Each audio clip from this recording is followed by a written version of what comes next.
Hey everybody, thanks for tuning in. In today's episode, we're going to be talking a little bit about the product use stage. What we mean by that is when the product's in your hands as the customer. All right, so what we're going to be talking about today is how to minimize the overall emissions impact of your product during the use phase. Kiwi Home, we measure our product emissions very simply. We look at manufacturing, transportation, warehousing, and logistics to stores.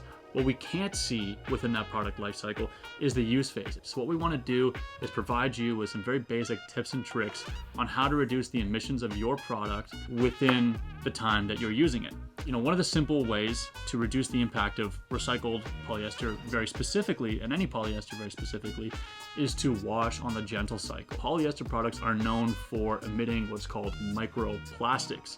Now, when you wash on the gentle cycle, studies have shown that you can actually reduce the shedding of microplastics by up to 70%. What you can do is you can use these microfiber bags. These are microplastic catchers, and we sell them at Kiwi Home. Using these products, you can put your microfiber sheeting, clothing, whatever you want in them, and they'll actually filter out the microplastic shedding. Now, looking at other products, we have here cotton and a Textile lyocell sheet set. What you want to do to lower the overall emissions is to just wash cold water. You don't really need to wash with heat, and then tumble dry on low, or better yet, hang dry. Now in Canada, a lot of us don't have that option, so tumble drying on low is good. Reduce the energy required to wash and dry your clothing, and you will have a way lower overall use phase emissions. We're actually going to head towards Jen, one of our designers here at Kiwi Home, and she's going to provide some tips and tricks on how to make sure that your products are of the highest quality and last as long as possible. If you ask me, I have more dryer balls than you probably need in my dryer right now,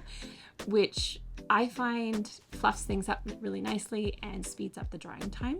Also, it helps when I have different products in my dryer. It keeps things a little bit more separated. I like to keep fibers together and also products together. So I'll do a load of towels, and then I'll keep those separate, say, from my sheets, because I find they have different drying times. You're basically protecting that fiber's life cycle by just treating it separately.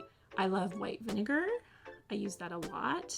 I find it keeps the color brighter and also fresher smelling, which we all need for our towels. Yeah. Another trick for something like a heavier duvet cover, when I'm putting something like this into the wash, just make sure your zippers are closed. This will help, of course, if you have anything else in the wash with it, from going inside and getting, stuck in the corners. Don't overfill your washer with bedding. I know we all want to make the most out of our laundry day, but ultimately everything's going to last that much longer if you're just really caring specifically for that sheet set and that duvet cover. Now, I know it's a sad topic, but when it comes to that day and you do need to actually get rid of the product, don't just throw it out. Look for donation services, or better yet, use what's called Kiwi Home Rehome, a recycling service where you can ship your product in and actually get a discount or coupon for a new product to replace that long-loved quality home textile. Thanks so much for watching. I hope you learned a lot about your products and how to make them last longer. In our next episode, we're going to be talking about our upcoming sustainability report, what went into getting it together, and what you can expect to see and take away from it.